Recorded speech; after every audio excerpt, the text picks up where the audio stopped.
If I were to ask you, what's 28 times 87? What would you do? Would you reach for your phone to make the calculation quickly? Now, don't pull your phone out. What I want you to think about is how much of an inclination you have to grab your phone and do that calculation. Now, if I were to ask you then to imagine driving on a road and you see a deer pop out in front of you, what would you do? You'd likely immediately and automatically mash your brakes. These questions indicate what are called System 1 and System 2 thinking. System 1 being your fast and automatic thought process, and System 2 being far more deliberative and slow. They are the cornerstone of behavioral economic theory and featured in the book Thinking Fast and Slow. These systems have developed throughout evolution and are repeated mental shortcuts or heuristics that allow us to navigate the world around us. But our worlds have changed since you learned your times tables or how to drive, haven't they?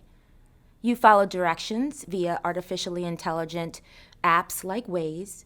You may choose purchases based on what you're exposed to on a platform or reviews, like on Instagram. And you may manage your health, tracking your numbers of steps via wearables and chatbots that allow you to make decisions in your best health interest. But what happens when technology is encouraging us to think fast when we should be thinking slow? All of these processes are being shaped by System 1, System 2, and a third emerging process system that combines human decision-making, algorithmic processing, and social influence. I call this System 3. And much of my research looks at the impact of System 3 thinking on choice and performance, and how applying the wrong system at the wrong time has large-scale implications for consumer behavior and for leadership.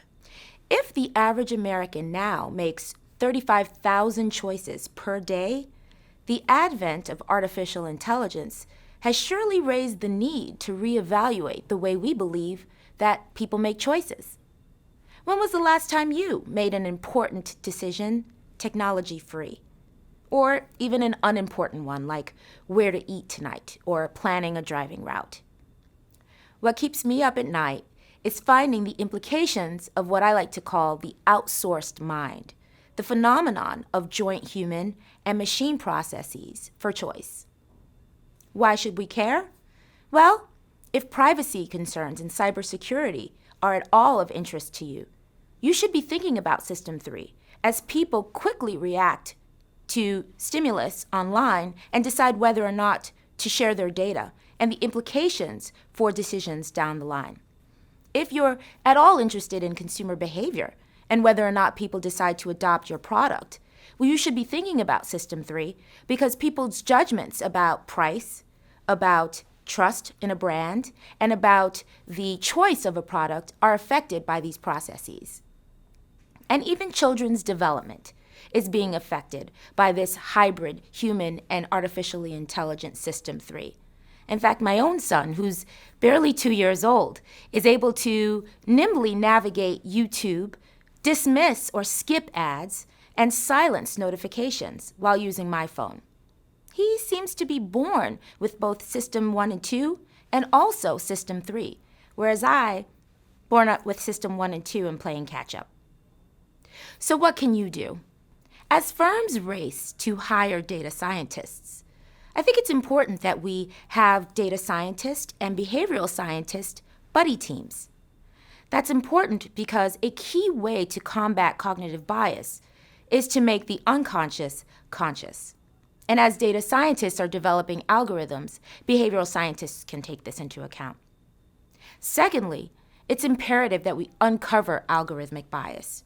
If human beings are increasingly outsourcing the mind, using artificially intelligent algorithms to make choices, and assuming that they are objective or more accurate, well, then it's really important that we understand the System 3 process and when it's optimal and when it's not.